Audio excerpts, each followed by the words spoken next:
Hello and welcome to listening and assignment number 8. It is time to talk of many things, but specifically we're going to talk about synthesis and its role in music technology.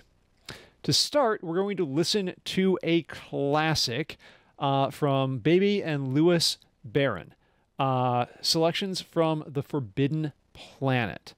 So Baby and Louis Barron were a husband and wife team who created their own instruments, edited their own tapes, scored experimental films, generally hung out with people like John Cage and did crazy electronic music stuff.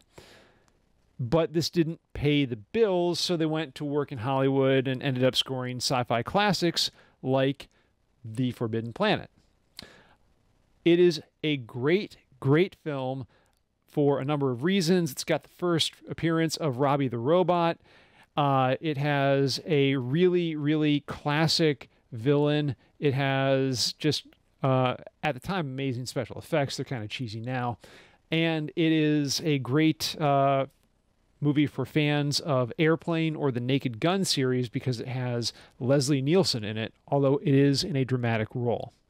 But particularly notable is the music. It is the first major film that uses an all-electronic score, created with synths that the Barons built themselves.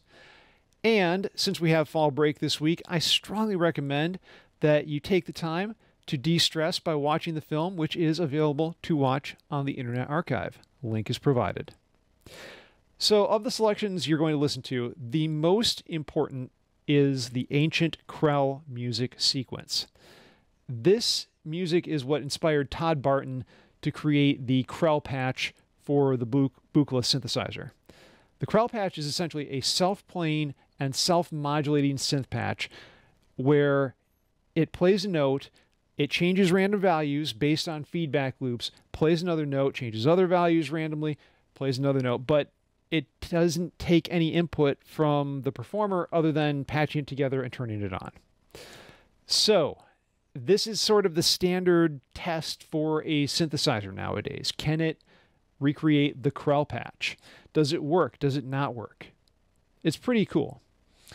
I want you to listen to the main title and overture, the Krell music, the Battle with the Invisible Monster, and the Graveyard, also known as A Night with Two Moons segments. These are really cool. They'll get a lot of early synth sounds in your head. Then, using that, we're going to take a look at synthesis in Vcv Rack. So I want you to create an interesting sounding synth patch in Vcv Rack using only the fundamental objects that we've used thus far in class, and you will need to get a recorder module as well. So go on to the VCV library, and they have the official one from VCV. It's just called Record, R-E-C. You can find that pretty easily. But using the MIDI to CC pitch bend and mod wheel controllers, LFOs, or the random noise module, you need to be able to manipulate your sound using those and the MIDI controller to create some interesting changes to it. Then record a short improvisation that demonstrates your patch. So I don't want just, a standard, I am playing a note, it's a sine wave, it's a triangle wave, it's a square wave. I want you to modulate it. And again, pitch wheel, mod wheel, LFOs, random noise module are great for this. So using the recording module, get a 30 to 60 second improvisation that really demonstrates the sound that you've created. Save your patch and the recording and upload them both to the Google Drive folder.